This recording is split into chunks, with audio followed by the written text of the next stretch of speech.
Heavenly Father, in the midst of the chaos and turmoil that surrounds us, we turn our hearts to you. The world is torn apart by the ravages of war, and we come before you, seeking your divine intervention and guidance. Lord, we pray for all those who are caught in the crossfire, for the innocent lives shattered by violence, and for the brave souls who strive for peace and justice in these troubled times. We ask for your protection, your comfort, and your healing touch for all those who are suffering. We beseech you, O God, to instill in the hearts of leaders and nations the wisdom to choose the path of peace over conflict. Let understanding replace hostility, and let compassion replace hatred. Grant them the strength to resolve their differences through dialogue and diplomacy rather than through violence and destruction. We pray for the families torn apart by war, for the children who have lost their homes and loved ones, and for those who live in constant fear.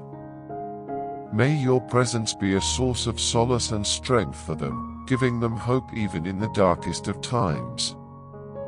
Lord, let your love and mercy flow into the hearts of all involved, that they may turn away from the path of war and seek reconciliation and unity.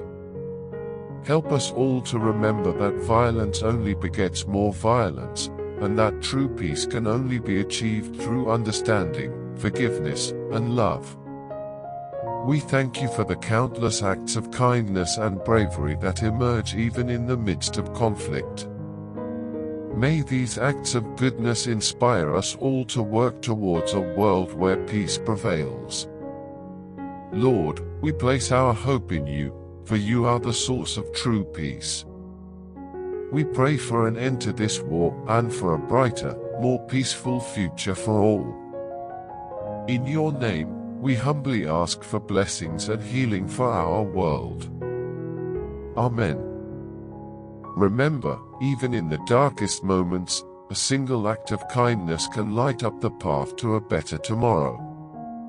If this prayer has touched your heart, we invite you to subscribe to our channel, like this video, and share your thoughts in the comments below. Together, through our collective prayers and actions, we can be beacons of hope and catalysts for peace in our world. God bless you. Until next time.